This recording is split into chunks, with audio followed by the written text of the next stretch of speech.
And I think the difference between living a life where you can assert your will on the world or somebody else asserts their will on your world is money. Codie Sanchez is a multifaceted entrepreneur and investor known for her contrarian approach to wealth creation. If you want to make a lot of money, I think there's 3 things that can help you. First one is curiosity. So the second is crowd. And then the last C is cash. Authoring her newly released book, Main Street Millionaire, where she reveals strategies for building wealth through acquiring cash-flowing small businesses. And so a lot of, what I talk about in Main Street Millionaire, it's called your reticular activating system. When we have all these things in front of us, how do I know to pay attention to this one and not anything else? Well, my reticular activating system says this is what is most important. Yeah, I liked your quote, hire people so hungry you're afraid they might bite you. Competency is so rare that it shines. For those people who haven't got a degree, but they want to apply for a job, what advice would you give them to improve their chances of getting that job that they want?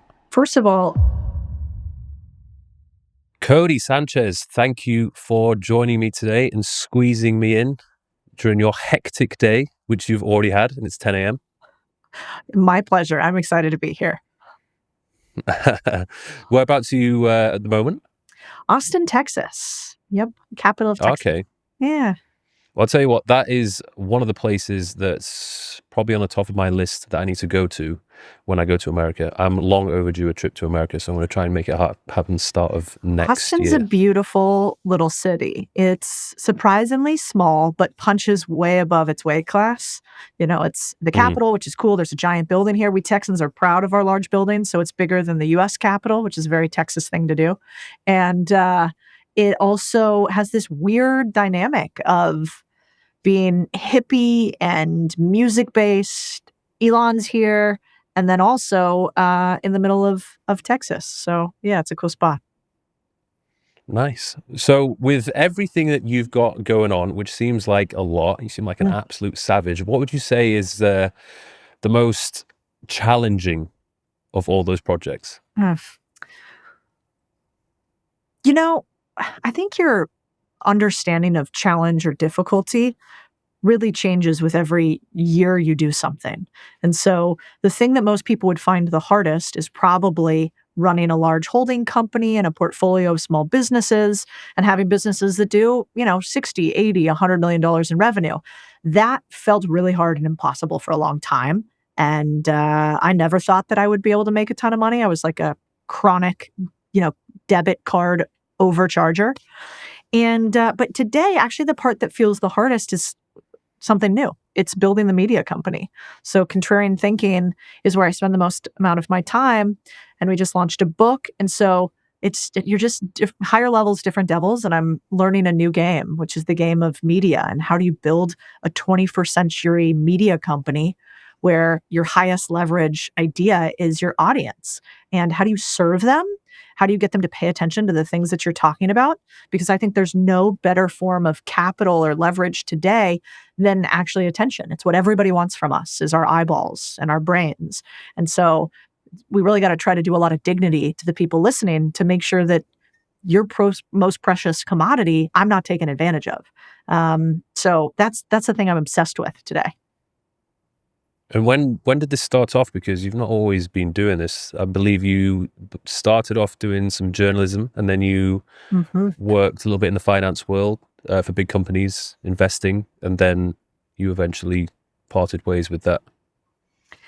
Yeah, I was a journalist when I was young. So I was focused on human trafficking and drug smuggling along the U.S.-Mexico border. I really was fascinated by this idea of how do we have this arbitrary sort of border here where somebody, my last name is Sanchez, whose last name is Sanchez, who's on the other side, could have such a different life than I do? And why is that? Like, why are some people really, really rich? Why are some people really, really poor? Why do some people live lives shrouded in misery? And why do some people appear to have it all? And I wanted to answer some of those questions as a journalist. And what's fascinating is at the time, I got a scholarship from the Howard Buffett Foundation, so Warren Buffett's son. And the scholarship was to Arizona State University, Harvard of the West, really. It's like a party school. It's not really known for being a great school, but they have a wonderful journalism school there under a guy by the name of Walter Cronkite, who was like arguably one of the most known journalists of our time back when we respected him. And I covered a story about how women were being mutilated on the U.S.-Mexico border in a town called Juarez, which was right across from a huge city in the U.S. called El Paso. And it was kind of fascinating because I watched, I would go to the morgue and see autopsy, or no, I wouldn't see the autopsy. I would go to the morgue and see body counts because there were two newspapers there, one controlled by the government and one controlled by, I think at the time it was the Sonoran cartel, or it could have been the Sinaloan cartel. And so the body count numbers would be different. And they would find these women mutilated in the desert every day. So thousands and thousands of women a year. Most of these women came up from the south of Mexico to work in what's called maquiladoras, like big assembly plants. And I remember writing that story, and they had these posters of missing women. So once the women went missing, their families would try to find them, their husbands, their friends. So the posters littered the city. They were everywhere. And I remember looking at the posters, and we did a little segment highlighting them. And as I was looking at them, I was like, wait a second. I'm 5'8", long brown hair, dark brown eyes, last name Sanchez. At the time, I would have been like 21. These women are like 17 to 33, long brown hair, dark brown eyes.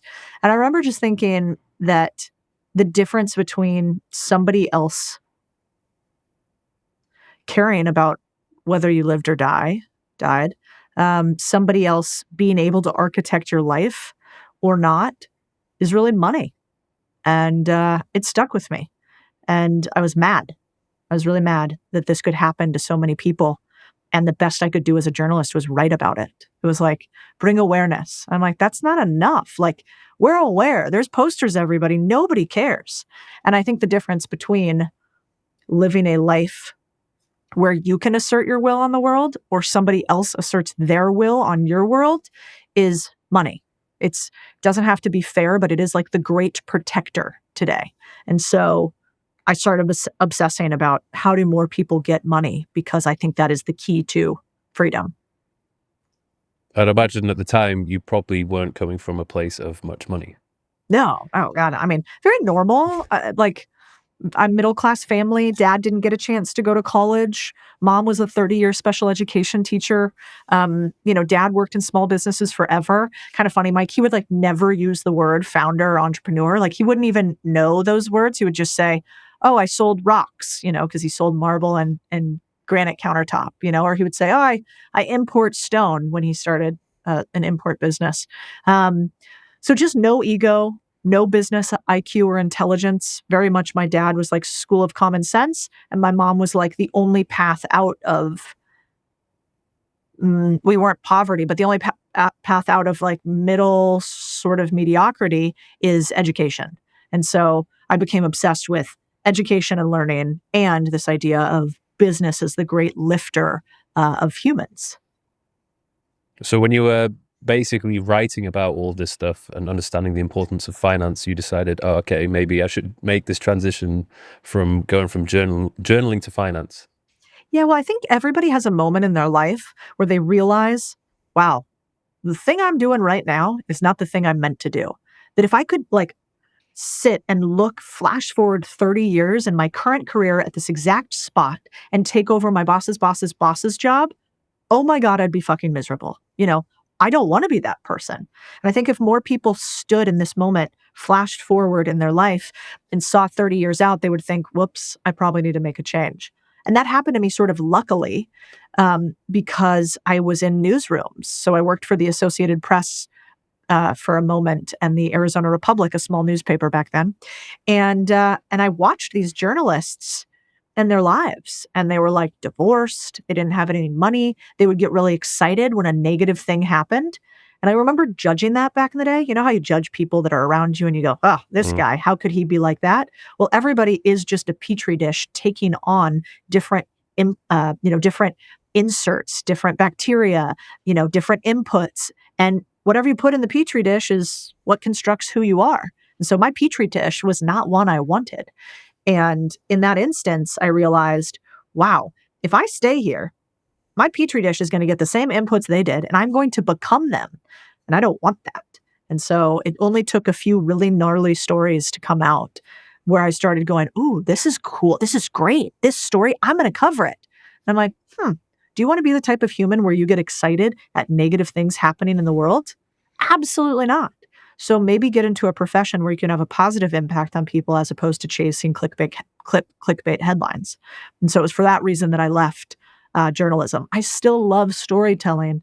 I just didn't want to do it that way. Well, you could say that that has arguably helped you with what it is that you're doing today, especially with the social media, the content that you put out there. I mean, a lot of that is down to storytelling, writing. Like, that's a skill, like something which I don't do very often anymore. But when I actually force myself to write, I realize I'm actually quite good at it. But I just hate the idea of sitting down to write. Yeah. I mean, I do think that clear minds make clear writers. And so the more that you can put your thought process into writing, stare at it in the face, and make sure that you actually believe the things that you've written down, the more clear your thinking can become. Most great thinkers of our time were writers, not necessarily for it to go to the masses, but for them to organize and systematize their thinking. And so I think that is why it feels so hard sometimes to write. It feels like there's some pressure to not, there's pushback. And that is because that is your brain thinking, I don't want to be organized. Don't tell me what to do. Don't tell me how to become a clear thinker. And our brain doesn't actually like that. It wants to flit around and distract us and pursue a bunch of different avenues. And clear writing and any writing allows you to eventually, I think, become a clearer thinker. And so I think it's very important and something we shouldn't lose in an age of chat GPT. And that if you wanted to solve more problems in your life, writing down, clearly defining what is the problem, what do I think the solution is, what have I already done to try to achieve the solution, why am I here in the first place, and then looking at it to make sure that you're not lying to yourself about all the things you think but are not actually true is a great way to solve a problem. But I think you're exactly right. I mean, I talk about money with the 3 C's. So if you want to make a lot of money, I think there's 3 things that can help you bring in more. And the first one is curiosity. So are you asking the right questions? Because questions are so much more powerful than answers. The second is crowd. Are you able to attract either a big group of people in order to sell lots of things, or the right crowd of people in order to get their opinions or for them to work for you, or for them to be your investors? And then the last C is cash. And what do I mean by cash? I mean, is your skill set or your product that you create valuable enough that people want to pay for it? And can you have proof of that? So that might be like if your chosen world is that you're a speaker on gardening. Yeah, you could probably do it, but there's not a whole lot to say that a gardening speaker is going to make you a lot of money. Our bank account is a reflection of the games we play. And so I think the 3 C's 1,000% help you make money. And one of the most important parts of storytelling is curiosity. And one of the most important parts of crowd is being able to tell a story to a group that might actually be interested in it. So I think you're right. When you were working in finance before you doing what you did today, how long were you doing that for, working for somebody else? Felt like an eternity. But, I think I graduated in 2008 and I was in finance until like 13, 14, 15, something like that. I mean, 10 plus years, 12 years. You got in 2008? Yes, I did. A good year to get into it. Yeah, not a great year. No, I was in finance in 2008 and 2000 to 2010 at Vanguard and Goldman Sachs. And so the real meat of the terribleness that was happening in the financial crisis for Goldman Sachs in particular was 2009 and 2010. I believe it was 2010 where we had to go to the Senate for our worldwide apology tour as Goldman Sachs, and so everybody hated us. It was very instructive being in finance at that time, but it also made me realize, wow, these financial institutions are really not there to help the individual get rich. They're just not. The Fed, big financial institutions, Wall Street are all things that are created for asymmetric risk, which means like the Great Depression happens, which means people can't exchange goods back and forth. So we need a currency, which allows our economy to move faster. Fed. People have a lot of risk if they hold their cash on hands, and then there's going to be theft, bank creation, largely for holdings. Like people need access to capital, not just the really really rich changing hands. So bank loans, credit loans. So they're created for like these big institutional things, but they're not really meant to help us individually get rich. And so I learned a lot by being a young idiot on the inside, watching it all live for many, many years. Yeah. But this is the thing which a lot of people kind of underestimate. They maybe in the late teens, early 20s, they want to get straight into it and just say, I want to be an entrepreneur, I want to start a business, or I want to invest into a business. And they don't have some of the key skills developed, or even just the experience of working for a company, whether it be a big company or a small company, and just getting the hours in understanding how the game works, basically. So, of course, a lot of the success you've seen, no doubt, has come from you having the experience working for those big companies. But do you think there was like an optimal amount of time that you could have spent there and like called it a day maybe earlier on than you did? Yeah. I think the best business school is being in business, but the even better business school is being in business on somebody else's dime. And so most people think, well, go start a startup because that means that I'll be in business, which means I'll learn faster than getting an MBA. Maybe true. You also have a much higher likelihood of losing. 90% of startups fail. So you pretty much have a 90% failure rate. Whereas if you go to a company, the opposite happens. When I was at Vanguard back in the day, they told us that they put in $100,000 into every new hire into a program I was in, which was an accelerated development program. You like toured around different parts of the company. $100,000 they invest in each student. And what's fascinating is I got paid. So I got paid money and invested in to go learn. And in this day and age where schools aren't teaching us much and universities teach you what to think, not how to think increasingly, maybe the better school is getting in somebody else's business. You have mentorship, you have real world application, you have immediate feedback loops, you're able to earn money, and they train you, which means they pay you to take an MBA. So I think people are doing people a huge disservice when they deminimize employment. In fact, what's funny is like a lot of people who speak on the internet have never had a real job. Or if they did, they had it for a year or two. And so they go, I fucking hate this. So, employment sucks. So I'm going to leave. You're like, yeah, it does suck. Your first job out of school is not meant to be your favorite thing in the world. You're meant to learn and do dirty work and do hard things. People don't become Olympians by doing really fun training. They become Olympians by doing miserable things compounded over time continuously with coaches and people around them who have already played this game before. And so I do think people on the internet often are like, go do drop shipping or whatever. And I'm like, no, go get a job first. Go get a job where you get paid and somebody else has to eat the cost of your first mistakes.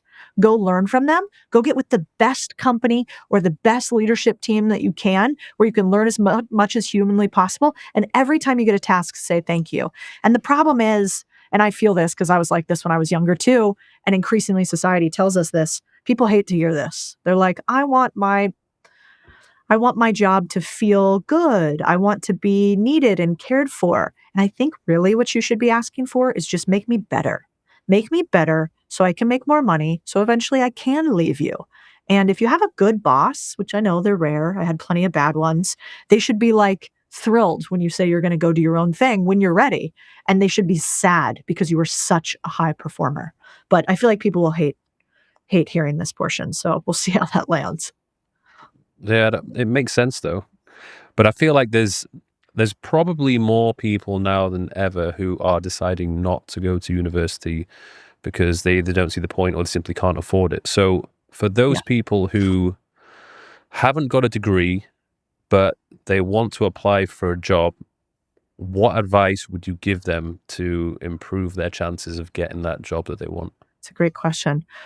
First of all, your university matters almost nothing except at the top, most technical companies out there. So I went to Arizona State University. Not a good school, party school. I don't know what you're from the UK, right? Yeah, I went to Newcastle University, Is and that that a was good a school? well, it was good, but it was also a very good party university. So I partied more than I studied. So my degree, I ended up basically scraping a pass. So I was in a position where no big company probably would have taken me on because my degree was pretty terrible. It was a third, which is basically the lowest mark you can get. That is a pass. Interesting. Well, I think maybe so back when I was coming out and when I was getting into finance, your GPA mattered a lot. That's what we call it, your score in university. And it kind of mattered where you went to school. Like in this program that I was in, I was the only person from a public university, not a fancy one. Like what would be your Oxford and Cambridge, or Harvard and Stanford and MIT. I was the opposite of that. I was like the technical school, basically, until I went and got an MBA at Georgetown. And I think I believed a lie for a long time, which was credentials are the biggest thing that matter. Because I was climbing the corporate ladder. So it was like, oh, Codie went to ASU. She can't be that smart. How did she get here? Who did she know? So then I thought, well, I better go get my master's degree at Georgetown. And then I thought I better go get my PhD at Fundação Getúlio Vargas, which is a school in Brazil. And then they'll think I'm smart and capable. Man, if I look back, and especially today, Google is getting rid of requirements for university degrees. I have never once, we employ hundreds of people across our companies. I have never once in the last 3 years looked at somebody's GPA at their university. In fact, if you were to ask me where members of my team went to school, I have no idea. Except the one person I do know is one of our team members from the UK who went to Cambridge. And I hear that Cambridge is like is like Harvard. Like if they went there, they're going to tell you, And so and he's the nicest guy in the world. So he's going to be mad at me about this. But so I don't think it matters anymore. Now, if you want to go into high finance, if you want to, go through doctoral programs, if you want to get into the biggest corporations and you aren't a technical engineer, it probably still does matter. But if you want to go work at a great up-and-coming company, anything past your first job, it's not really looking at where you went to school. They're looking about, show me what you've done. Don't tell me what you think about things. Yeah, I liked your quote, hire people so hungry you're afraid they might bite you. That was a good one. We hire for hunger. What I usually tell young people is that competency is so rare that it shines. And the only thing that shines brighter than somebody who is actually capable of a task is somebody who wants it so bad they can barely sleep for the need of it. We are in a society where increasingly most people do not want things very badly. They do not want to get texts on the weekends. They do not want to do what it takes. They want to do what they want. And if you are a type of human who is willing to do what it takes, I promise you one thing, which is that your runway is so much longer than anybody else's, and you can have so much more success than you think. And then also, I've noticed this a little bit with people from the UK, so I'm curious your take. But Americans, one, we're pretty brash, right? We're intense. We talk about our accomplishments a lot more, I think, than people in the UK do. It's like just more normalized here, maybe. And also, I think we're like crazy optimistic dreamers somehow.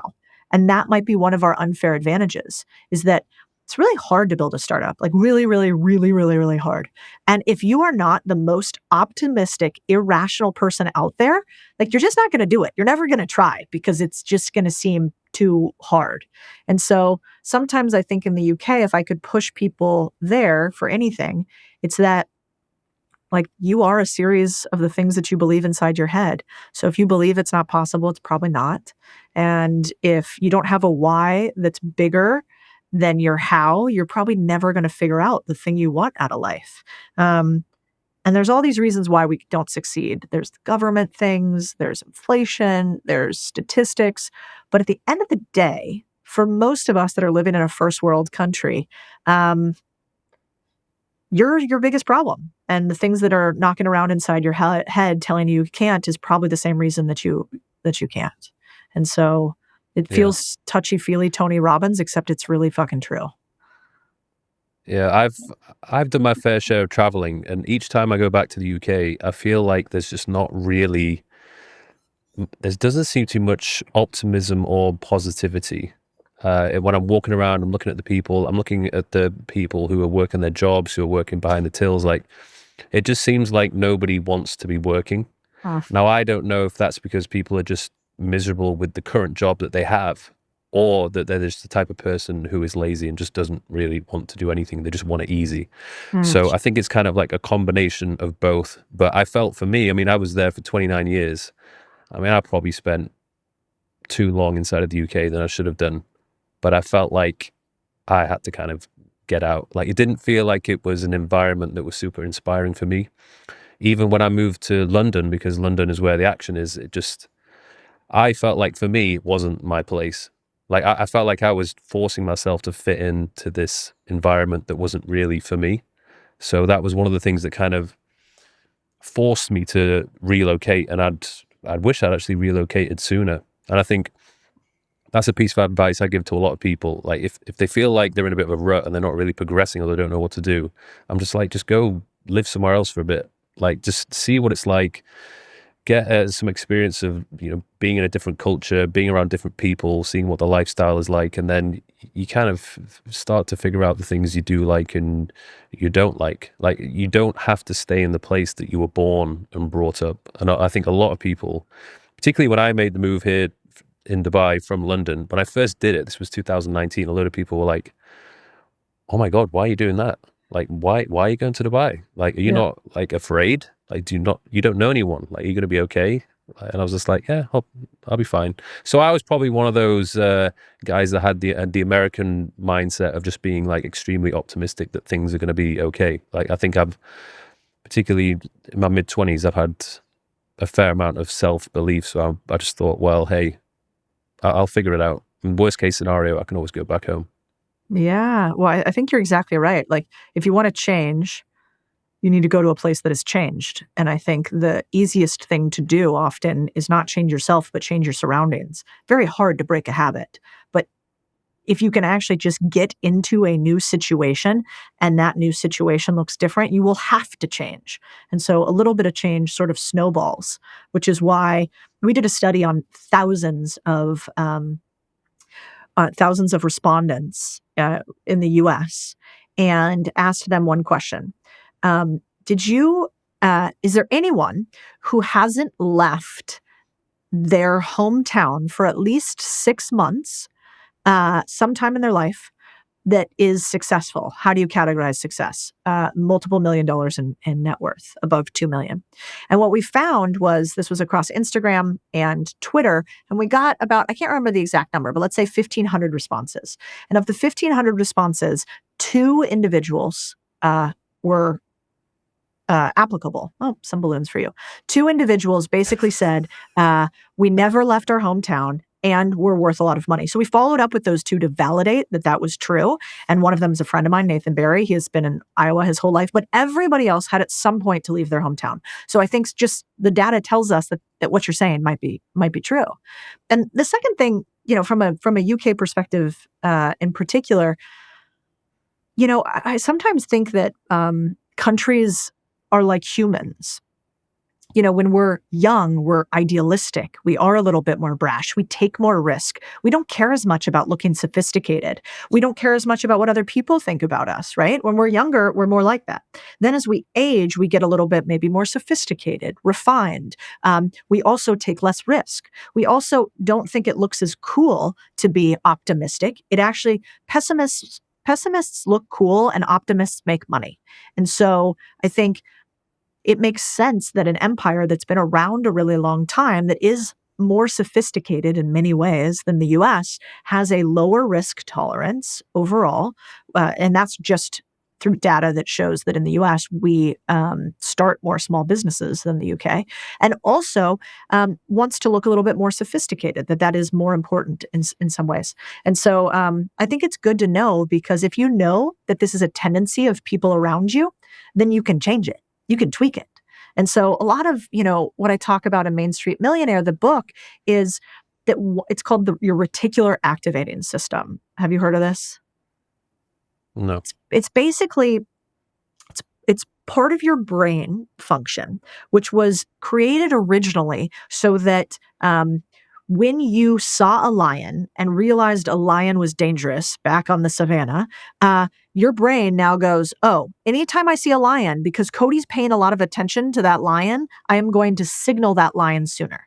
And it's how, when we have all these things in front of us, I mean, even right now, right? I mean, I have thousands of things in my office. How do I know to pay attention to this one and not anything else? Well, my reticular activating system says this is what is most important. And so it's the same as like when you buy a new car. Let's say you buy a Porsche. I bought a Porsche, and before I bought the Porsche, I didn't really notice any Porsches around. Then I buy the Porsche. I'm like, every motherfucker in Austin just bought a Porsche too. Where'd these all come from?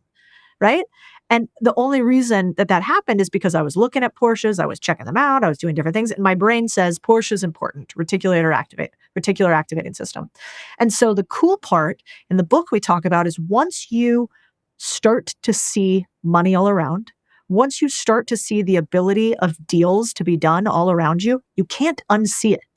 And then even if you're in a petri dish or a scenario where other people aren't that entrepreneurial, other people aren't that optimistic, you don't care because you see it. It's like you see the matrix and they don't. And you kind of can't go back from that once you learn it, which I think is a beautiful life lesson. And the last thing I'll say is I bet you're like this too. I'm a business nerd. I love business. I think it's the most fun game out there. And once you start playing the game, you kind of can't shut it off. So do you ever go into a restaurant, or maybe because you play the media game? I bet the second you go into somebody else's studio or the second you watch a podcast or something, you're like, oof, their audio's off. Wow, look at those lights over there. That's a little bizarre. Okay, I thought the setup would be better here. You're like, data point, data point, data point, data point, data point. You can't help it because you're turned on to that. And that is what we can do with the things that matter with money. Yeah, it's funny if I go to some places now, I mean, even if I'm going to say yes to a collaboration or a podcast, I want to know, first of all, okay, so what is their previous work like? I don't want to go on a podcast if it's some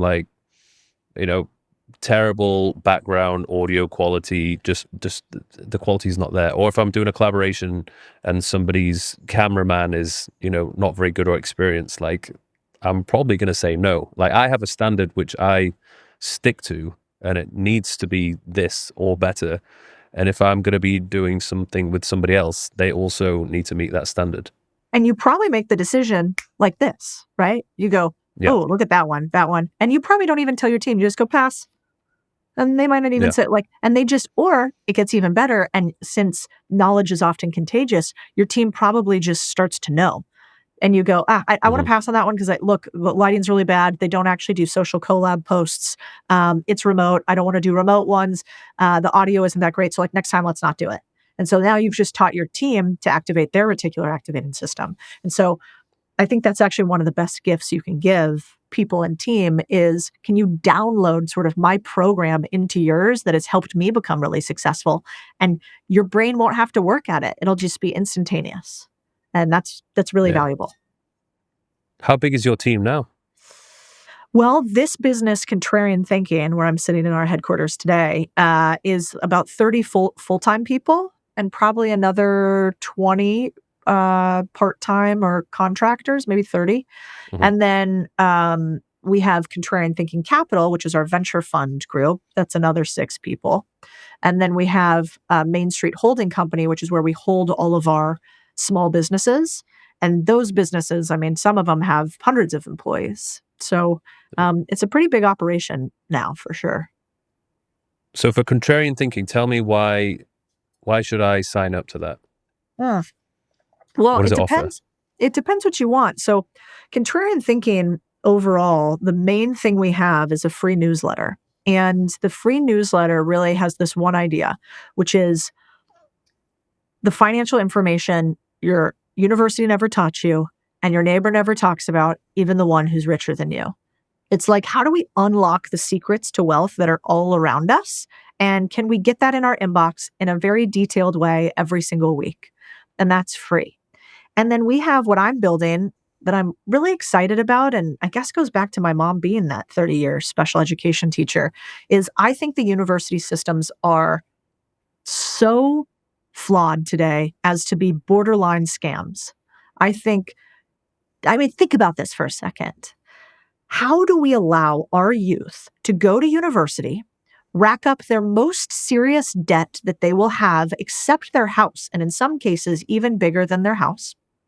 The debt is unforgivable, so we can never bankrupt ourselves in order to get rid of the debt. It follows them around like a weight for their entire lives. The inflation value of universities has 3 to 4x in the last 30 years. And yet the return on investment, so whether you make more money after university or not, has flatlined. It hasn't grown at all. So you want us to pay more money, give us debt that we can never get rid of, and yet you don't help us make more money and you take 4 years of our lives. Thank you very much. I'll go party with some buddies myself in a startup while I make money instead. Not necessary. And so the Contrarian Academy is this idea of, can we teach people real skills for 1/100th of the cost to learn deal making and to become owners? Because I think that is the most valuable skill set that you can have. And so that's what we do. We teach people how to become business buyers, builders, and owners. I think that's the key to freedom. And then go learn philosophy, and then go learn art if you want to. But don't feel like you have to go to traditional universities to do it. I often think about this, and if there's a scenario where more people are getting the right type of education, they're becoming more financially literate, is there a possibility for, assuming everybody had the same education, for everybody to be wealthy and rich? Or can that happen? Yes. And let me show you why numerically. If you go back and look historically to what has happened since the advent of capitalism, so since capitalism started becoming a reality to today, you will see that capitalism has pulled people out of poverty at a level that we've never seen anywhere else. It has been the single greatest gift to removing people from spheres of poverty. My friend Arthur Brooks has an incredible documentary on it as well. We know that we can lift entire generations out of the poverty line with capitalism. And it's a flawed tool, except it's the best one we got. And 2, we know that money is largely a construct. We print it, we make it, we assign value to it. And 3, the best thing about money is that it doesn't play zero-sum games. So the stock market, for instance, is a zero-sum game. If I buy a stock and the stock price goes up and you sold the stock, well, you might have lost out on that trade, right? Somebody is always on a winning and losing side of a trade in the stock market. In business and with money in general, it doesn't have to be like that. If my podcast becomes huge, can your podcast not become huge? Of course not. We could actually both become bigger by collaborating together and sharing stories. And it's the same with business overall. If one company gets big, does that mean that another one has to fail? Absolutely not.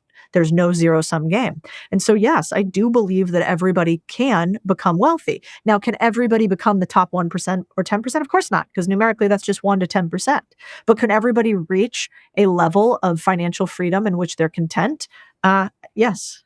I absolutely think so. And I truly believe, I don't think we're going to see that in our lifetimes, depending on if, like, my other friend Brian Johnson can make us live forever or not. But pending we can't live forever, I think we won't see that in our lifetimes. But we have already seen in countries that don't have massive destabilization, which is the thing we got to watch out for, that by and large, we can have very few people below the poverty line, which is true in the US, let's say. So, slightly optimistic, but I am an optimist when it comes to making money, despite that it is quite hard. Mm-hmm. So going back to these people who are maybe in their late teens, early 20s, I get asked this a lot. They ask me, what should I do? Like, I have no idea what it is that I'm actually good at. And sometimes they'll come to me and they'll say, like, I don't think I'm good at anything. Like, what should I do? What advice would you give them? If you don't know what you want to do in life and you think you're good at nothing, one, maybe that's true. And starting from a place of truth is actually pretty powerful. So if right now you're like, I literally have 0 skills, you might be right. You might have 0 skills. But I think there are 5 things you need to become really, really wealthy. And the first thing that you need is you need to know that you have to work very, very hard to do it. And I think it's important to reiterate this because a lot of people don't think this these days. It will require hard work. I've never met somebody who's become independently wealthy that got there from 0 hard dollars, unless you want to marry a really old man, you got a trust fund, you want to marry a really old woman. But even then, marrying an old man seems like a lot of work to me. So it's all work. Point 2. You have to work longer than everybody else with the less skills that you have. Less skills, longer hours. Direct correlation. Point 3, you have to increase your skill set and your value stack. So this is the part that I think a lot of people don't realize. The skills you have today do not have to be the skills you have tomorrow. In fact, it is totally fine for you to be a completely different human 1 year from now. And you really have no excuse because you have the Library of Alexandria at your fingertips with YouTube.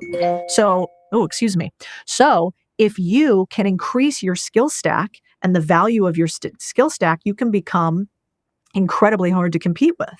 4, you have to take risk. If you work really hard for a really long time and you increase your skill stack to become a pipe welder, like they make a lot of money, you can make like $120K a year, but that's all you do and you take no risk, then you'll never be able to likely make hundreds and hundreds of thousands of dollars because you have no skin in the game.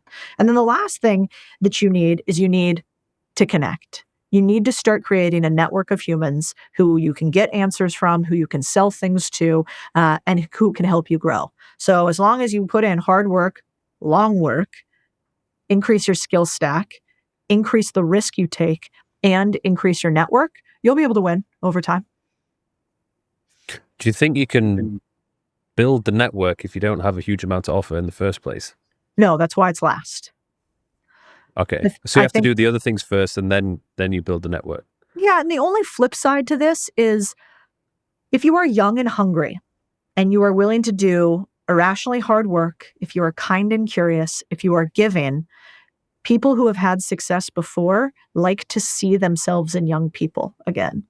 And so a lot of times I think that young people who are hungry and all these things might come to people like you and I at our level and want to get third-party mentorship from us. That's really a bad idea. We're too busy. We're still in the game. We got too many people reaching out. But you know who might actually want to help you? 65, 70, 75-year-old who's already done the work, who is in their plateau or decline stage, who has a ton of lived experience, a ton of money, and probably a lot of time. And those individuals are looking for young people because it makes them feel young again, and because it's rare for young people to come to people like that and say, man, how'd you build this roofing company to like $50 million and then you retired? Like, what happened? How'd you do that? You can build your network by being young, hungry, curious, and kind in the same way you can by being skilled, moneyed, and taking a lot of risk. Yeah. There's a guy here who he has this ability to just get into the right places, be around the right people, yet he doesn't really have anything to offer. So I observe him and I'm like, how do you even manage to do this? But he's just obsessed of being like where the action is and just building his network from just being there. And I think the only thing which he kind of had going for him was he had a bit of a following behind him.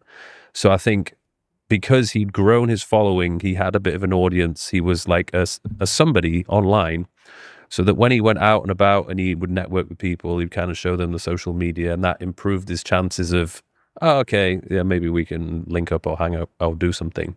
But he had the hunger in him, and now like he's finally getting to the point where he's actually developing some skills and he got something else to offer. But speaking of social media, do you think that to start a successful company these days, do you need a strong personal brand, or can you do it without it? No, you can definitely do it without it. It happens all the time, everywhere, all across every country. You know, I have many friends who purposefully are not online. They don't have any interest in being online. They don't want you to know their names, and some of them are billionaires. And so it's absolutely not necessary. If it is in your skill stack and you like it, it can be an unfair advantage, I think. And so I'm against the people who says everybody has to have a personal brand. There's lots of downsides with personal brands. There's crazy people on the internet. There's people always yelling at you about different things. There's risk there. So it really depends on I think most of life is basically saying, what is the number one thing I want out of life? And then asking yourself Pareto's principle, which is, what is the 20% action I can take to drive 80% of the results? So if your number one thing that you want is you want financial freedom and hundreds of thousands of dollars a year in salary, or in income a year, for instance, I wouldn't actually build a personal brand. I would look at where is the highest degree of individuals who have what I want, who make hundreds of thousands of dollars a year, where I think my skill stack could fit. That was actually me. I was like, I want to make a lot of money. I think that leads to freedom. I don't understand money. I'm going to actually go into finance, because the most millionaires are minted in the US from real estate or finance, those two things. They understand the language of money. And so I was like, well, I don't really like real estate. I don't want to go into real estate. So I went into finance. And that's what I think young people should do today. And I know a young guy like the one you talked about. His name's Jamie. He's actually from Manchester. And he is such a rascal. And he has the same sort of tenacity. He like, this is another way, if you're young, you can get into things. One, he is just very affable. He's smiley, he's friendly. He's kind of the guy that probably hits on all the chicks at the bar, does a little dance for them. I bet he has a high hit rate. He's not the most attractive guy in the world. Sorry, Jamie. But he is very personable. He's just funny. You want to be around him. He also gives about zero fucks. So, he's very willing to go in for the ask. He's very willing to be the person to do the hard question, and to make himself look silly. And then on top of that, he's very good at targeting a few people and saying, I want to do something with you. And he'll do work to show how much he wants to do with you. And then we'll come work with some big creators. So he does that with a lot of big creators. I love the kid. He's a great guy. But oftentimes we're like, God, Jamie, stop asking for that. That's a ridiculous ask. That's way too much. No, we're not doing it. But guess what?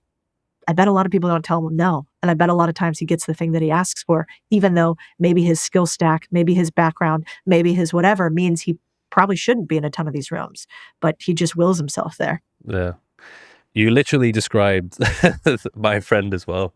Like he does not care. He has no fear. And that's actually a reason why whenever there would be these networking events, I'm more of an introverted person. So I tend to not really like to go somewhere by myself and then just go and talk to everybody. Like I would kind of keep myself to myself, and I'd prefer for somebody else to make the introduction for me.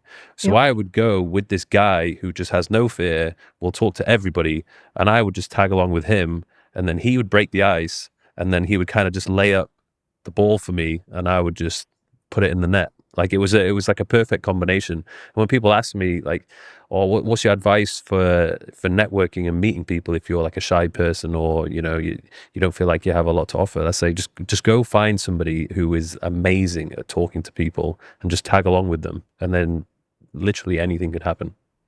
It's actually such good advice. I have two people like that. I have my other friend, Nick Ray. He's the same way. He's a psychopath. He just loves people. He loves making introductions. He loves name tags. He loves jumping into a crowd and getting to know everybody. And I'm similar to you. I would much rather be at home by myself. In fact, like the idea of being the one to go into the crowd and get to know everybody freaks me out.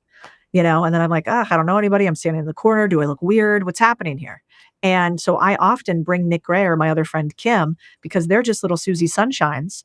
And so they make it a lot easier for me. So I think that's great advice. And simultaneously, maybe if you are the gregarious one, maybe take a shot. Somebody who you think is more experienced, has a bigger background than you, maybe could be a mentor to you. Ask them like, hey, next time you go to an event, I'd love to come with you. I'll drive you there. I'll be your wingman in case you get any weird situations. I'll move you out of them. I'll introduce you to everybody there. I'll be sort of the fall guy. I can be the networker, and you just hang out and be you and be perfect.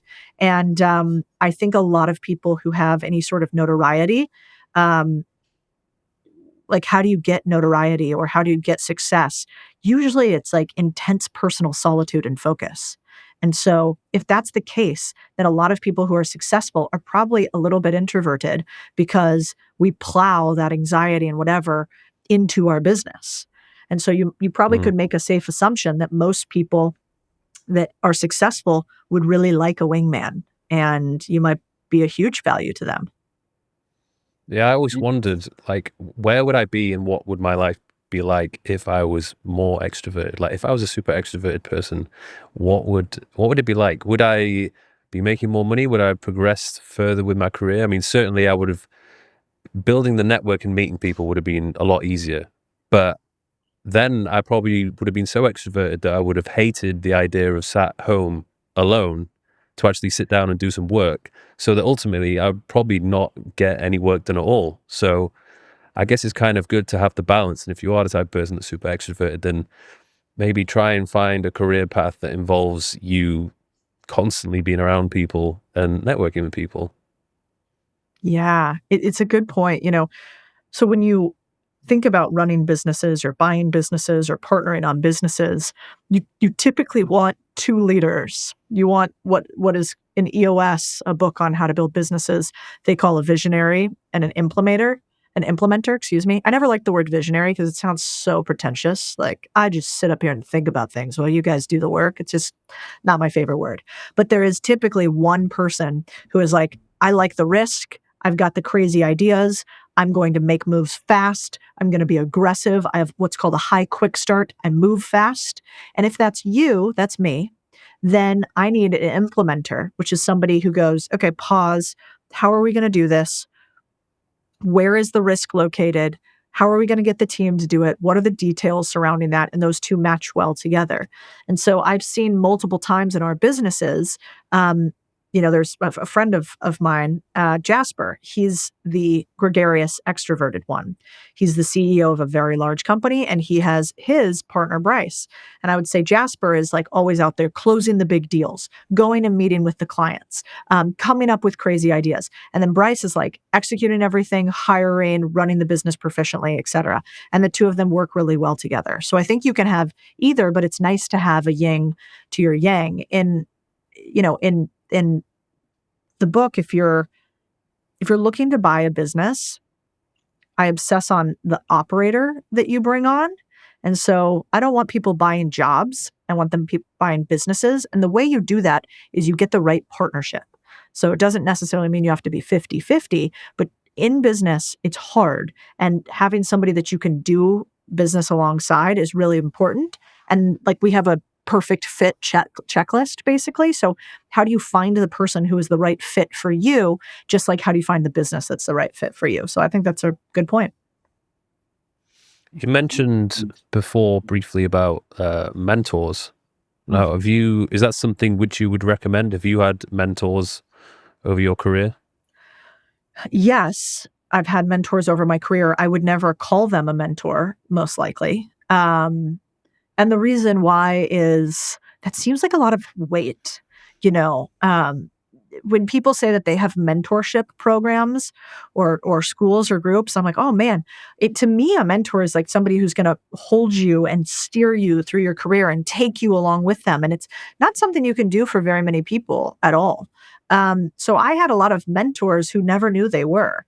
I call it my board of advisors. So I sort of picture, this is in chapter 5, but the playbook goes like this. If you want mentors, but you don't have one, or you don't think you can get to the ones you want, you picture a boardroom. So a big conference room table, mahogany, skyrise, etc. And around the table, you have, 8 or 10 seats. And on those seats, you want to think about who would be the perfect person to solve potential problems and find potential solutions for you in the future. And so I might have somebody on there who really understands finance, because I don't. So I want somebody who's my money mentor. Okay, who would that be? Picture them. And then I either want to follow them on the internet, or I want to try to engage with them more often in real life. Maybe I also want somebody on there for sales. Man, I'd really like to get better at sales. Who would that be? And I go around the table until I have sort of my Rolodex of advisors. And I go as far as having a board meeting once a month. Now I have real boards, but back when I didn't in the day, I would say all right, I'm going to sit down with my mentors this month and we're going to analyze what the plan is. And I'm going to put the hat on. Okay, what would my salesperson say? Well, your product's not that great. It's not that sellable. We need to make these changes. Well, my fitness mentor, if he was to look at what I've been doing, I've been drinking too much. I've probably had too much, bad food lately. Maybe we need to change the program there. And this allows you to take some of the weight off the fact that you got to figure everything else out yourself. Like, I wish more people realize that you can steal people's 10,000 hours. Like, you can steal them. They are available for you. Why do you think I create all this free content? Why would I give away a book for $30 that makes me no money because it's through a publisher and put everything in it that I know about buying businesses? Because I have I don't know, like a God complex or something. I want like relevancy. But like people do this all over the place everywhere. And so I think we're crazy for not building our own boards and stealing people's homework. We'll get back to the podcast in a second, but first of all, I want to say a massive shout out to Bionic. I have been using their supplements for the past 4 years. I never knew what supplements I needed to take. I'd always go into the pharmacy and buy a load of random bottles and end up popping pills all day, every day, not having a clue if I was consuming the vitamins which I should be consuming at all. But Bionic came to save the day. They are a tailor-made supplement company that will put together your own specific formula based on your activity, your gender. I have Bionic Pro, where I get the blood test done every 3 to 4 months, and based on that blood test, I get my own personalized formula. For those people who don't want to do a blood test or don't have access to that, then you can go with Bionic Go, where you just have to fill in a short questionnaire, and based on that questionnaire, you will get your tailored supplements with a surprisingly high degree of accuracy. So stop the guesswork, sign up to Bionic, and ensure that you remove those deficiencies and build up your immune system. You mentioned buying businesses. At what point do you need to get to where you can actually start thinking about buying businesses? Like, are we talking millions, tens of millions? When I first started thinking about buying businesses, I was in finance, and I thought that you could never buy a business unless you were a millionaire many times over. And in fact, even then, you really had to do it through a big institution. And I think that is the lie that's been told to us continuously over time, that taking ownership is meant for those with a ton of money. And if you think about it, what's fascinating is if you go back to before we had like big corporations, back what used to happen is in all countries, we had businesses that were then taken over by apprentices. How we transferred a business's value was often by handing it down to the next generation who would take over the execution of the business after working underneath us for a long amount of time. So we had small businesses all over the world that did that. Either the family took over or a member or an employee of the business took over. And then we had big corporations get created. We had some of the first corporate acts that allowed for big conglomerates to happen, that allowed for acquisitions to happen. And we created this idea of an entity as a corporation, a thing that can be traded back and forth. And what happened when we did that is that then people thought, oh, well, corporations are where I go to learn, and corporations are the things that buy other corporations, not people.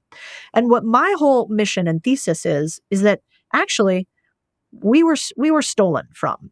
That in fact, all of us used to own land, small businesses, some ownership of a small business. This is like what America at least was based off of. Like you couldn't vote if you weren't a landowner in America to start. We owned things. And now increasingly, only 3% of Americans own businesses. And most people in their lifetime will never become an owner. And I think that's crazy because you can buy a business for $8,000. I bought a business called Grow Getters for like, I don't know what I said, $3,000, something like that. It was a newsletter business, tiny little business. And then I was like, I want to build this up. And I want to sell it like 30 days later, 45 days later, something like that. And so we did. We built up a newsletter business, got a couple thousand people in the audience, and then we sold it for $8,000. Why? Because I wanted to show people, one, you can buy a cheap business, and then two, you can sell said business for more. And you don't have to play at the multi-million-dollar levels. And in fact, if you start small, then you're learning the same lessons the big guys learn, but with less risk. And you can stair-step your way to more and more ownership. Like if anybody's listening right now and you're thinking of a startup, I'd say, why would you start something from scratch when you have no belief that it could work? You know, most small businesses, 60% of all small businesses that fail for one reason, product market fit. Nobody ever wanted the thing that they are selling. The second reason, cash flow. Nobody ever wanted the thing that they were selling, and they ran out of money. And so what if we could decrease 90% of the risk in small business creation? Well, we can if we buy things where there's already product market fit and there's already income. That would work. And so that's my mission. And I'm pushing back against this idea that Wall Street gets to buy everything. Why don't we? Yeah, you said only invest in startups if you're a millionaire. And I guess that makes sense. I mean, if you can afford to lose the money, then go for it. But if it's going to destroy you, then probably go for a safer bet. Is there anything in particular, like a type of business that kind of stands out to you? And is there businesses that you would be like, nah, I'm not getting involved with that one? Yeah. Well, in chapter 3, we talk about your perfect fit business. So most people typically ask me the question of what type of business or sector should I buy? Those are the videos that go the most viral. And I'll tell you after this, like 5 or 6 businesses I hate that I never buy. But what you actually want, the secret hack that nobody thinks about, is out there right now in the world is something that we call our perfect fit business, which is a checklist you go through to figure out what are all the things you're good at, what are all the things you want, and how do we pair that up with some potential businesses. I think about it like a 3-segment Venn diagram, right? So you have your skills, you have your passion, and then you have market need. And we want to put that Venn diagram together so in the middle is a series of businesses that are perfect for you. Because if I told Mike to go buy a laundromat, I'd be doing you a disservice. Mike shouldn't buy a laundromat. He should probably do something in the media space, something that needs a lot of marketing, something that he could market to a broader audience. That would be a better business. And so I obsess on the perfect fit as opposed to the perfect sector. Where most people go wrong is they're like, I want to buy a business. Which one? Whichever one Codie talked about last. Not a great way to buy it. So I want people to obsess on what is perfect for you. It's very similar to thinking about what do you want to do for a living, except also like a job. The first business you buy should not be the last business you buy. So you start, you buy one, probably smaller than you really should have bought. You scale it up a little bit, and then you go, okay, I don't actually want to be in this business. So you sell it and you do it again. And this is how real wealth is accumulated. There are a few business sectors I hate, and I'll tell you why. One, restaurants, highest failure rate out there. Also one of the higher starting costs of any venture. Incredibly complex. Inventory needs, perishing inventory, meaning the food doesn't last for very long. Huge competition. It's called a red ocean, not a blue ocean, like so many other restaurants to vie for. For all those reasons, not restaurants. Hotels, same thing. Hotels are a real estate masquerading as a business. They're really, really expensive. They operate on net negative profit margin, which basically means hotels lose money.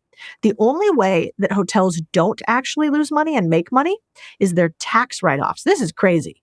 They literally have so many tax write-offs that it puts them in positive margin territory, but only because of the tax consequences, by and large, as an asset class. They're also really expensive to run. Also, who wants people calling them because their toilet's clogged at 2 a.m? I don't. And then the last business is retail. Retail is really hard. That's like the mom and pop, little boutique stores here, a candle store there. Most of those businesses fail. It's very hard to predict inventory. You have to do what's called float. So you have to pay for things first, and then they eventually ship them to you, and then you eventually put them on the shelves. So you have to have a bunch of cash up front. And so for all those reasons, those are 3 businesses I stay away from. Yeah, I've had my experience from having my clothing business, and from what I've learned so far, I don't think I would ever go into a physical product again, particularly something that has like different sizes per item. Like it's from the people I've spoken to who have really successful clothing businesses, it's hard. Like it is really hard. And I think one of the things which I have struggled with recently is just having a lot of things going on, like multiple businesses, which I'm not really giving any of them 100% of my attention. It's kind of like I'm dividing up my time and effort and kind of allocating it to each one to the point where I feel like none of these are really they're not scaling to the point where I want them to be scaled. Mm. So I don't know if it's a matter of, do I potentially get an investor or a partner involved, or, which is kind of like the worst case scenario, but it is what it is. Do you just walk away from it and be like, hang on, this probably is not going to go the way I want it to go. Like, maybe I should just focus on the things which are working for me, double down on that. It's the ultimate question. Do I put a puzzle piece for $100,000 in income from 10 pieces of a puzzle, or 1 or 2, right? And in your instance, without knowing the inside of the business, my 2 cents is this, is starting multiple businesses at once is never a good idea. Buying multiple businesses at once is never a good idea until you're at massive scale and operational proficiency. And I think most people should focus on one business until that business is profitable and sufficiently profitable to whatever your goals are. So that might mean millions for some, that might mean hundreds of millions for others, that might mean hundreds of thousands for some.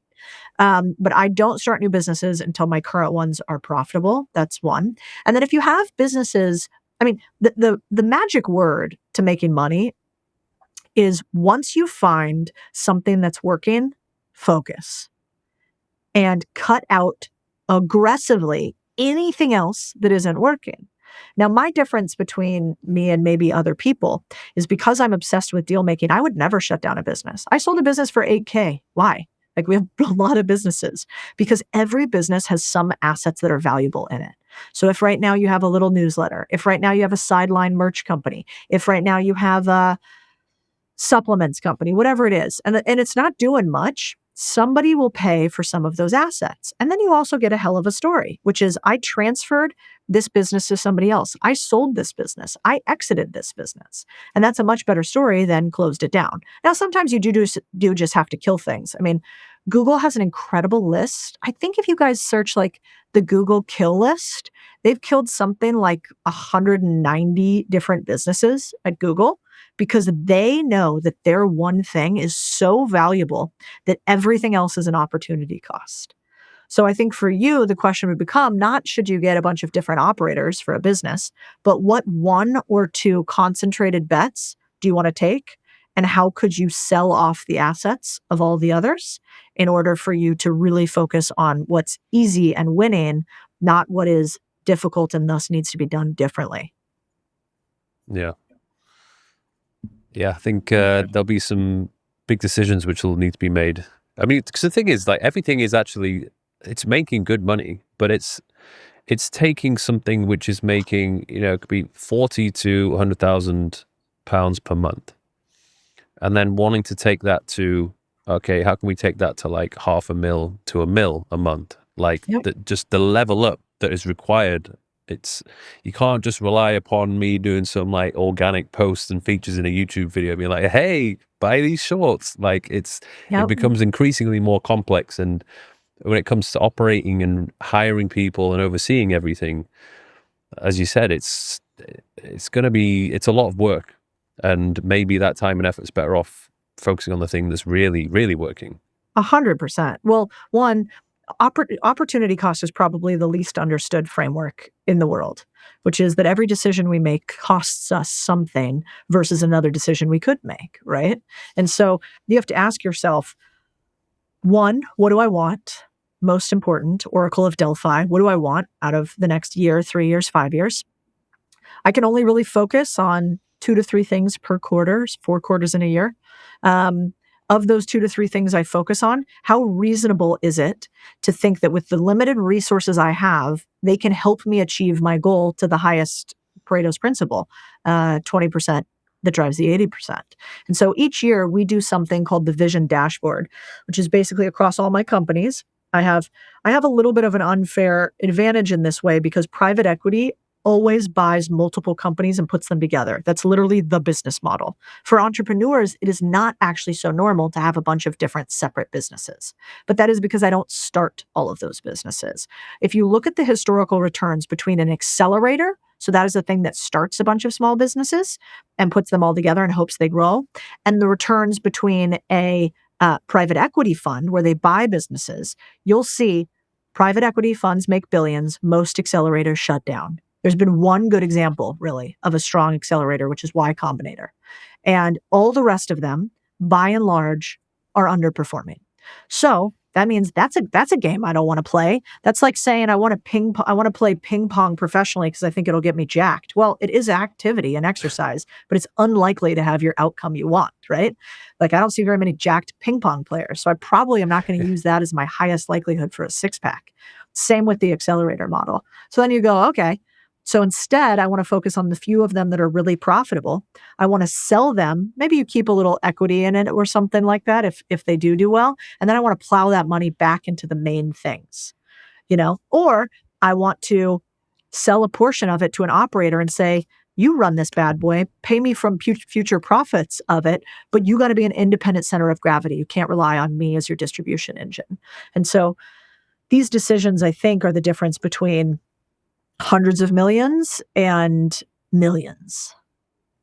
Would you say that contrarian thinking is in a position where it's not too directly tied to you? Like if you, for example, were to go off the map and just stop making social media, would there be a drop-off in the rate of growth, or would it even start to decline? Or is it actually in a position where it'd be okay and it kind of runs itself now and grows organically without you? That's a good question.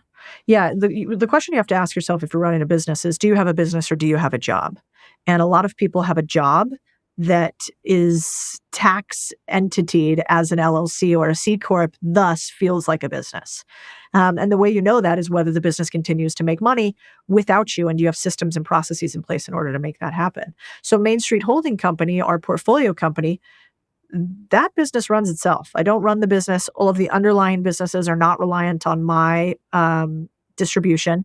And like most of them are private. We don't even list all of the businesses because we might help them with strategy or we might have given them cash, but like they don't need us on a day-to-day basis. Same with Contrarian Thinking Capital, the venture fund. Chris Peckus runs that. He happens to be my husband, but he runs that bad boy. We invest in dozens of companies every single year. They come and go. They don't need me.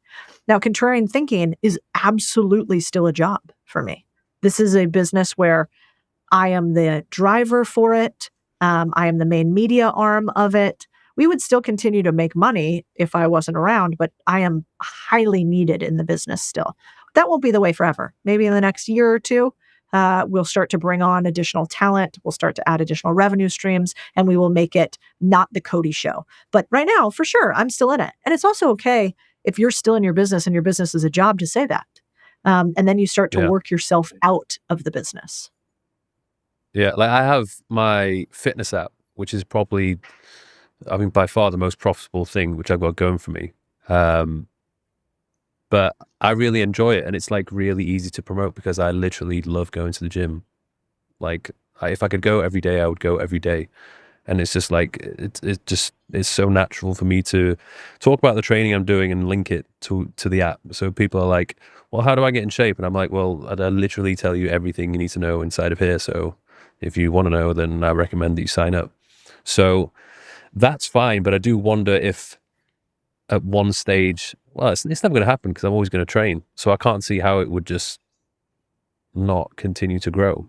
But with the app space, I want it to get into a position where it can just grow and grow and grow exponentially without me necessarily being too linked to it.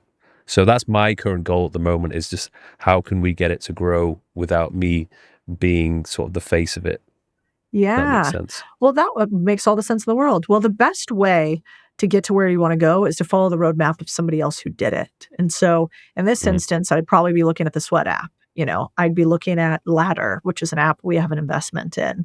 I would be looking at how do these other apps have a distribution engine that continues and have a distribution engine that in some was worth 100 million plus in Kyla Itznes or whatever her name was selling it. And so I would just reverse engineer their growth formula. And again, I think it goes, there's this principle called Occam's razor, which basically means that the simplest explanation is usually the best or the correct explanation. And sometimes I think about that with business too. If I'm overwhelmed or I don't know how to get to a situation, I say, okay, who has already done the thing that I want to do? And how can I copy their proven playlist or their proven playbook, as opposed to try to come up to one that's brand new. Because for the most part, we're not creating anything new in life. And so I would Occam's razor it. Go and look at how did other people grow? Have somebody on your team reverse engineer their growth strategy, put together a brief for you on how these other ones grew with a bunch of different strategies, and then say how much resources, how much money is it going to take, and how many people is it going to take to copy their homework. And then you can pick from them which aspects of it you think are applicable to your app or your business overall. But that's how I would do it. I like to steal other people's 10,000 hours. As you've heard me say many times, I think it's wild that so many people are like, let me just figure this out. I'm like, no, let's go look at all the billionaires, how they did it, and then reverse engineer their framework and apply it to modern day.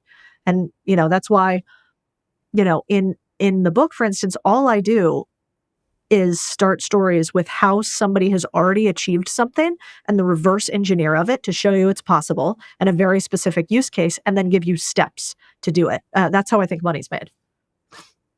Yeah.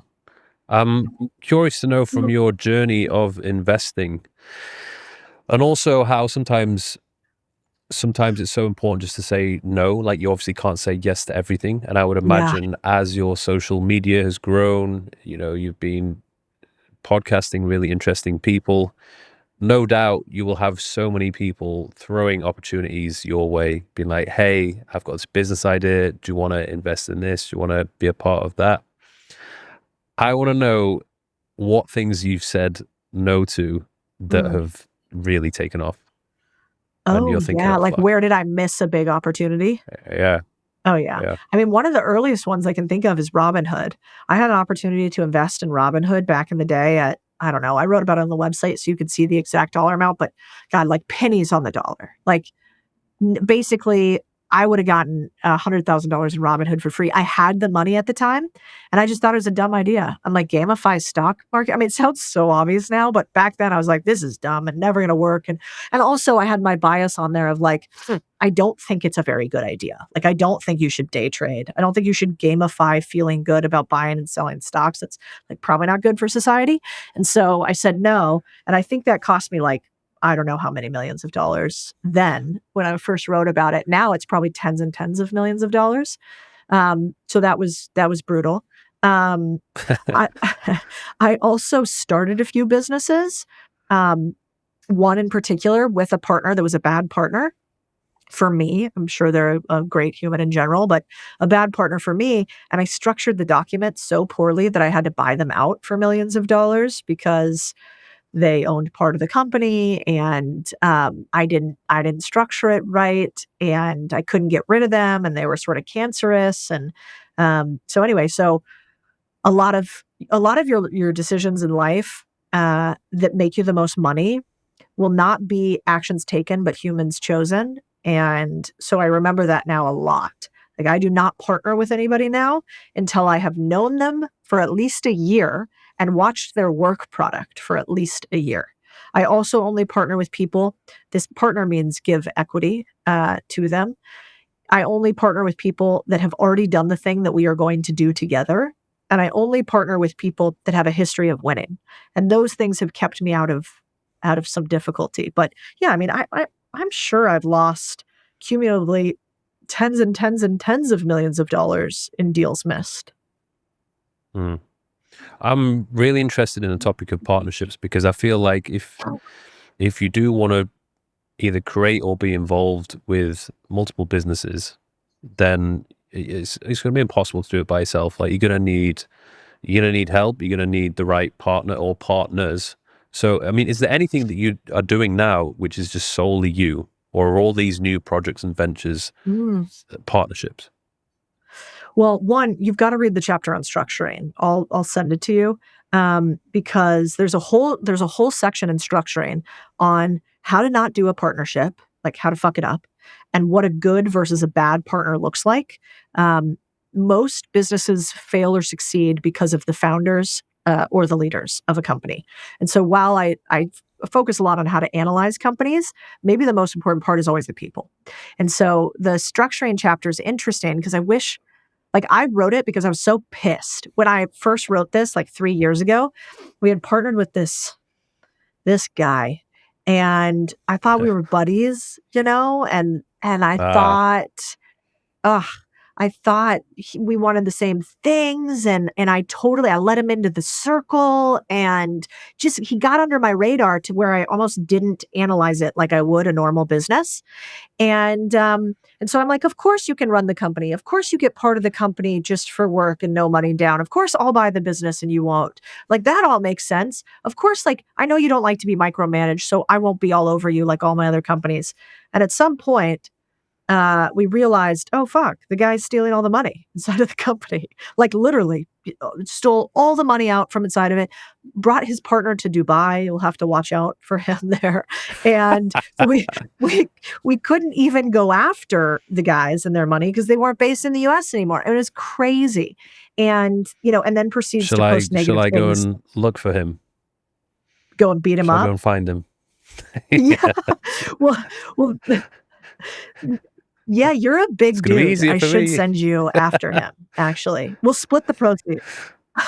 Yeah. Sun location. The sad part is, okay, done. I will also send you an image so you can, know who you're looking for. But the fascinating part with me and with you, this has to happen too. You have to realize at some point when you become successful, you're going to get targeted. Just like men get targeted by women, who might want something if they have money one way or the other. You're going to get targeted by partners who want to ride coattails. And I didn't realize that. And I had never I never had notoriety before. So I didn't factor that in. And so this guy robbed us blind and then, proceeded to talk shit about us, which made me really mad. And so I think in the future, what I realized is that I would rather employ people and pay them. And then if they're great employees and they're somebody I want to travel through time with, I want them in my business forever. The business is better because they are a part of it and would be worse if they weren't to a material degree. Then I will allow them to buy into the business or earn equity over multiple years. But I don't ever do partnerships anymore up front. Never, ever, ever, ever. This is something I want to know more about because you're doing a lot, and like I know what it's like to do a lot, Yeah. but I feel like you're doing 10 times more than me. Mm. So how are you managing everything? Because I know, even as you probably have experienced, doing a podcast, like that requires quite a lot of effort to make that thing work. Like you don't just casually do a podcast and it just blows up. Like you got to really put in the effort. Like you've been on Chris Williamson's show. Yeah. And I mean, that guy is an animal. Like He's an animal. He's pumping out like 3 a week, every single week for God knows how many years. And I mean, the man is just working nonstop. And you obviously you've got your podcast, but you've got all these other things going on. So how are you balancing it all? Yeah. Or are you not balancing it very well? Well, I definitely work a lot. So I would be honest about the fact that if you want to succeed in a huge way, that's what it takes. Like our statement at Contrarian Thinking is we do what is required, not what we want. And so because I was in finance, I'm kind of used to 70, 80-hour weeks. Doesn't really bother me at all. And I like working a lot. It's like my favorite thing. It wasn't always. Like there are many jobs I had where I hated my life and I would stare at the clock and I'd want to like slowly slit my wrists for sure. This one I actually really like. But I'm sure it's similar for you. It doesn't mean I like everything about this business. Yeah. So one of the biggest mistakes I made early on in my businesses was hiring for needs of the business and not needs of Codie. And that actually seems very rational. Hire for the needs of the business, but it's not. And let me tell you why. Because especially in the beginning, you are the business, right? The whole thing collapses without you. So you actually need to hire for people to do tasks that you don't want to do. You need a chief of staff. You need an executive assistant. You maybe need somebody to do the editing for you overall. You also need somebody to manage all the people on your teams. And so that would be one. First, don't feel bad about hiring for your needs. If somebody on your team is like, I want a writer, Be like, you know what? No, I'm miserable. I'm ordering my coffee every day. I forget. You don't bring it to me. I'm in a chair for 14 hours. I need lunch. Like there's not lunch there. I'm like not eating correctly because I work out a lot and I need somebody to cook my meals because I have 3 minutes at the end of the day. Like don't feel bad about your needs getting taken care of in hiring. It'll make your business less miserable to run. You have the most misery as the CEO always, because it's just like, it's sitting right here. So one, just make sure that your business is set up to support you to start. That is okay. And then two, I really don't think that you can manage more than 5 to 8 direct reports well. That means that you have to have great leadership structure and great leaders that have everybody else report into them. And nobody else can really get to you unless you orchestrate it, except through 5 or 8 of those people. That means nobody. Like, I don't answer my own emails. I have an assistant takes care of the entire email chain. My DMs, same thing, unless I'm proactively reaching out to people. I don't schedule any of my own social media posts. I don't write the newsletter. We have writers for that. I don't analyze any of the first cuts of anything we do. The only way that I can scale this is that when it gets to me, I have, through the reticular activating system, taught my team what to look for. So now they joke, and I call it Sauron's eye because I'm a nerd and I like Lord of the Rings. But like, did you ever watch Lord of the Rings? You're probably too cool for that. Yeah. You did? Okay. No. So, I mean, that was like when those films came out. I was probably like 11, 12. So I was very much into the big 3 films. But okay, I good. don't know. Me too. Yeah. So remember Sauron's eye was like that crazy little, the red eye, and it would look everywhere. I joke Yeah. that that's me. And like when everything's going good, I don't have my eye on you. You're cool. You're motoring. But the second those little hobbits escape and they're doing something they shouldn't be, like, eyes on you. And now my team jokes about Codie's eye. And they're like, okay, they say to each other, and they just told me this the other day. I was like, oh, good, it's working. But they were like, has somebody had Codie's eye on this yet? And by that, they don't actually mean me. They mean, has somebody looked at this with Codie's lens? Like, Codie always has feedback. Codie always has things differently. So like, is somebody played the Codie role yet? And they'll ask each other that. And then by the time it gets to me, I'm usually like, this looks great. Wow. Awesome. And so I think that's how I've been able to run so many businesses is I have incredible leadership. We pay super well. I hire for my own needs first, and then I teach my team how to manage me and manage up. And that will just increase your longevity, which will increase how much money your employees make, which will increase their happiness, which will increase the overall duration of the business. So let's say, for example, there's a YouTube video going out on your channel. Huh? Do you proof watch it before it goes live, or do you not even see that Sometimes. final draft? Not always. Yeah. Like last week, we had a bunch of board meetings, and I had a bunch of stuff happening in the portfolio, so I didn't see the video before it went live. But now I have my creative director, Tanner, and Tanner's harsher than I am in some way. Every single piece of content that goes out on our channels, hopefully, I shouldn't say every single piece, but let's say like 90%, I've either written it or I've had my eye on it in like idea creation stage. So there's nobody who's going to come on my podcast that I don't pick. There's nobody that's going to get asked a question on my podcast that I haven't looked at. I control the front end because I know pre-production will make post-production way easier. And now that I trust my team and how they're going to edit, I trust them to execute the back end of it. But sometimes I don't watch them. But Eamon and I, a good friend of mine, run our growth accelerator system, which is how we teach businesses to grow. And we call it the dusting system. So basically, what I want to be in my businesses is I want to be walking around sort of all the time, just like testing for dust. I'm not cleaning up the dust. I'm not spraying it down. I'm just like walking over there. Oop, little dusty note, little dusty note. And that has people start realizing, oh, Codie's eye is everywhere. So I'm going to increase my level of production. Yeah. Have you had to fire many people from your company, or do they all? Because I've noticed this with some of the people who I have employed. A lot of them have actually ended up being fans of me in the first place. So thankfully, a lot of them, especially the guys doing the podcast, Jasper, like he works his ass off because he genuinely likes me, respects me, and he wants the best for the podcast. So, he's working really hard, and that's great. And a lot of, not all of them, but most of the time, they all genuinely want the best for me, so they're willing to put the work in. Have you found that to be the case for you?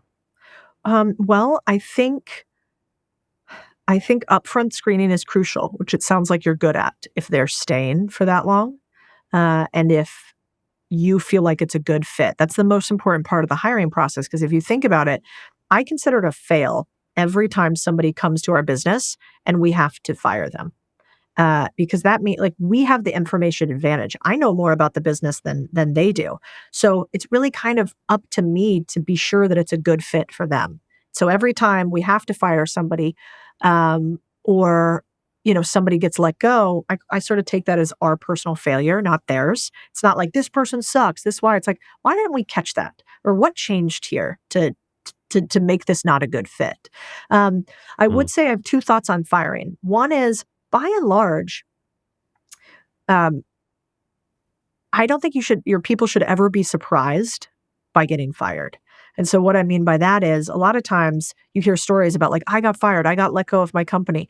I've never had a person that we've moved on from our organization that wasn't expecting it.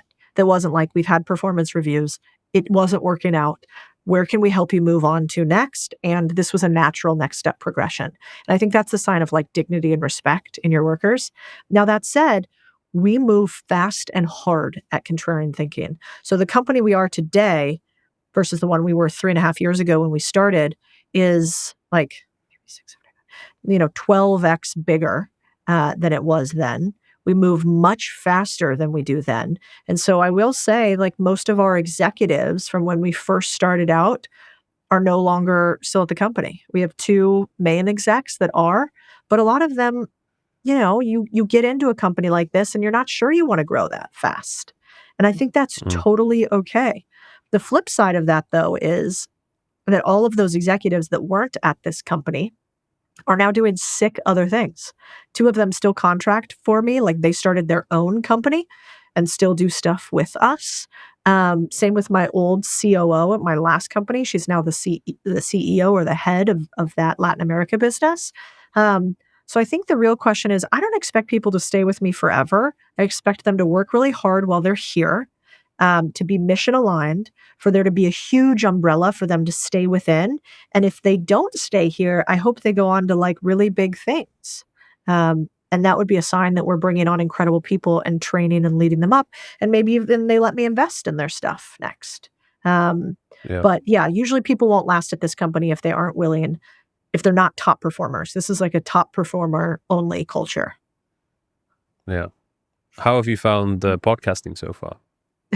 It's actually my new favorite thing, but it's new, like you said. Like, what I like about it, Mike, is so often I'm the one screaming on the internet all the time. It's like my ideas, and things that I'm talking about. And what I love about the podcast is I just get to sit back and like listen to other people's ideas. And then I always have an integration period afterwards. So like 30, 45 minutes where I sit, write down my notes. Like, what did I learn? What do I want to do differently? Like, how can I apply this to my business? And so I kind of almost get this like free consulting from the most brilliant minds on subject matters that I care about. And then I get to go immediately apply it to my business, or my life or whatever. And so I found it really rewarding in that way. And that's like that's my favorite reason for doing it, I think. Yeah. Well, I think both of us had an unfair advantage because we kind of already had the following to begin with, and we've already done something and accomplished something. So it makes it easier to get those guests on that you really want to speak to. I think it's definitely a lot harder for those people. So many people say they want to start a podcast, but it's, first of all, if you have no following whatsoever, it's going to take a while for it to even gain any sort of traction. And then, of course, there's the statistic where less than 1% actually make it past the 20th episode. And actually, that happened with me when I started. I managed to get 20 episodes done, and then I just went off the map for the summer and went traveling, and then it almost like died. And I was like, oh my God, I've literally become the statistic. So I had to come back and like really, get my head down and make sure that this thing was was going to continue. Because I mean, I've found a good balance where one episode a week is good. Like, I think if it was more than that, and say, for example, if I was doing what Chris was doing and trying to do 3, like, I don't think I'd enjoy it. It's too intense. Yeah. Yeah. I totally understand that. I also think it is a weird game to play if you care about growth, because podcasts are I don't want to say podcasts are harder to grow than anything else I've grown social media wise. Mm-hmm. And so, and there's not that many people that have done it. Like, Instagram, Facebook, Twitter, they've been around for a long time with a lot of experts focused on growth, and, that's everywhere. Podcasts are still like actually a relatively new medium with not a lot of industry experts. And so it's been interesting thinking about how do we pair I just get obsessed with only talking to people that I want to talk to about things I want to talk to them about. Otherwise, one, I won't air the episode if it's not good.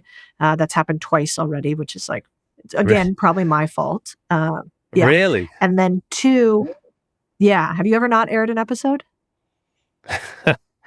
I put them all out, but in hindsight, there's maybe a few that I would have probably not put out. But it was just a learning experience. I think either it was a risk and it was a gamble where I thought, hey, this could potentially be a very good conversation. And then like literally 10 minutes in, I was like, oh my God, like what is going on? Like, what have I done?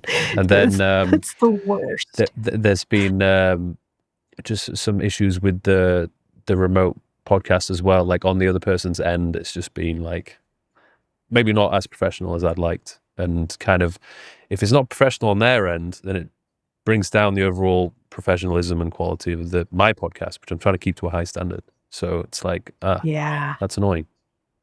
That is annoying. Yeah, well, to your point, we did have 2 episodes that I thought had sound issues on them, but one was like a guy I think the world of, Chris Voss, who's like a good friend of mine now. And I was like, this podcast is so fucking good. I don't care that there's some sound issues. Like, we're putting it out. It is so good because he's so good, not because my podcast is so good, but just talking to him about negotiation and how to apply it to business. I was like, oh, people could make so much money listening to this. So we put that one out regardless.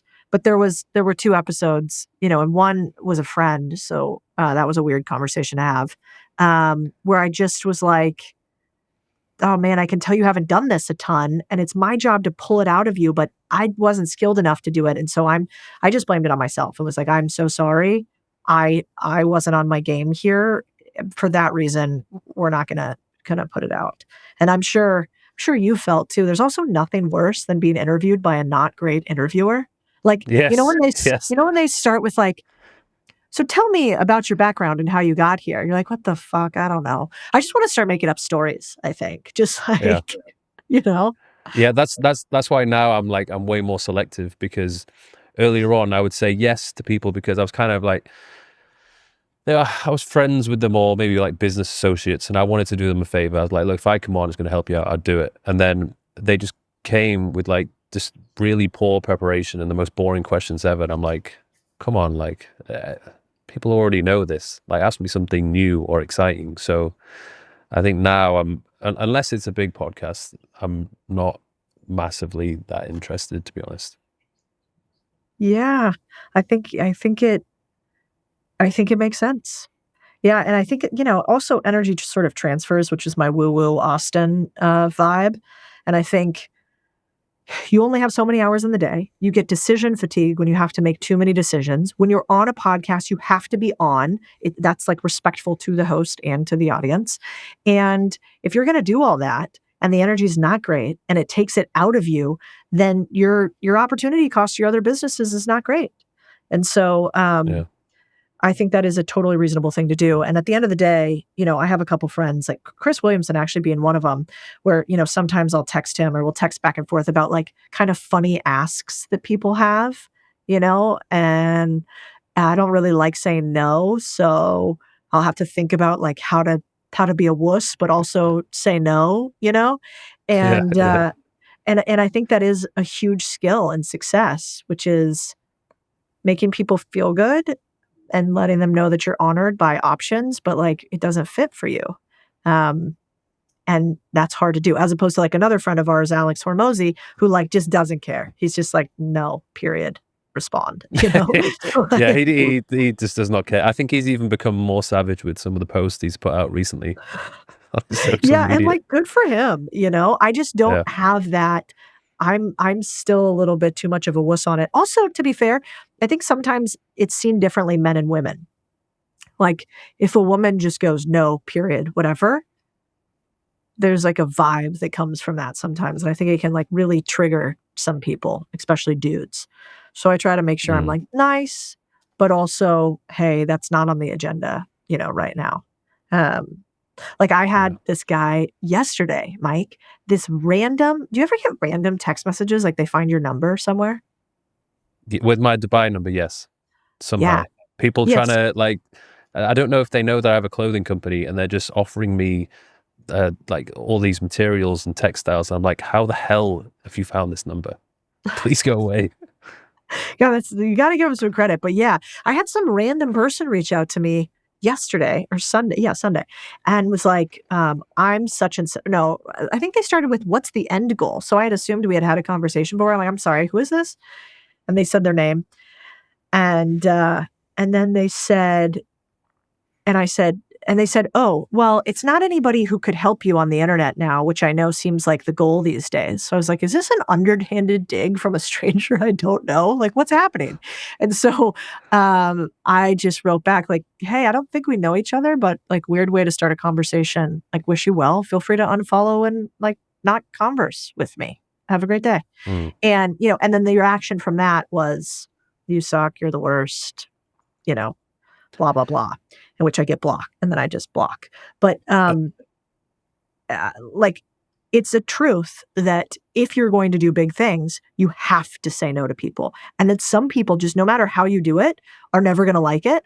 And I don't think you have to be nice all the time. I think you can be kind. Like I did. I was like, please feel free to unfollow me. Like, thank you, wish you well. That's kind, but it's not nice. And I think that's an important difference that's okay. And you'll just have to deal with if you want to be successful, because people are always going to want stuff from you and not like it when you say no. Yeah, that was something which I had to learn. Because especially in my early 20s, mid 20s, I just wanted to be a nice guy. I just wanted to be like nice to everyone. And first of all, I realized that it just meant that I was like saying yes to everything. And then second of all, if people got to know me a little bit more, they would be like, oh, like Mike's actually a really nice guy. Like I can take advantage of this guy because I know he's nice. I know he's going to say yes. And then I just kind of like, I don't want people sometimes to get the impression that I'm not a nice guy, but it's just that like, this is the person that I've had to become in order to achieve the things which I want to achieve. So like, don't take offense, but I can't say yes to everything. Unfortunately, I get people. There's so many people who come to Dubai and they're like, "Oh, Mike, I'm in Dubai. Let's meet up for a coffee, or let's meet up for a training session." If I said yes to everybody who wanted to have a coffee and have a training session, I would get nothing done at 100%. all. So, 100%. unfortunately, I appreciate the fact that you've asked me to do that because that's cool, but I can't do it, unfortunately. Yeah. You know what the other good part is? Like often I realize that at the end of the day, in 100 years, nobody's going to remember us. A little nihilism is kind of useful. A little existentialism is kind of useful. Nobody really cares. We're the only star in our own story. Everybody else has got their own thing going on. And I think sometimes I put too much ego on what do they think about me? And you know what the answer is? They don't think about me at fucking all. Except one-off times where I might annoy them. But otherwise, they don't care about me at all. And so sometimes I find some freedom in that. It's like, I don't know, I bet I was a blip on their radar today, and then they've totally forgotten about it. And so that's great. Let's just all do what we want to do anyway. Yeah, I think a lot of people have that issue when it comes to posting on social media. Like they think like that their post is like a huge deal and like everybody's going to see it. But in reality, people are going to scroll down. They're probably going to see it for a couple of seconds and then they're going to continue scrolling and then it's more than likely just going to be completely forgotten. So stop caring. Like literally nobody cares. That's right. It's totally right. Where can people find you, first of all? And the book is going to be out when? What date? Yeah. So the book's out December 3rd. It's Main Street Millionaire, all about how to get extraordinary wealth by buying ordinary businesses. And you can find it at msmbook.com or codiesanchez.com. And I so appreciate chatting with you today. This was lovely.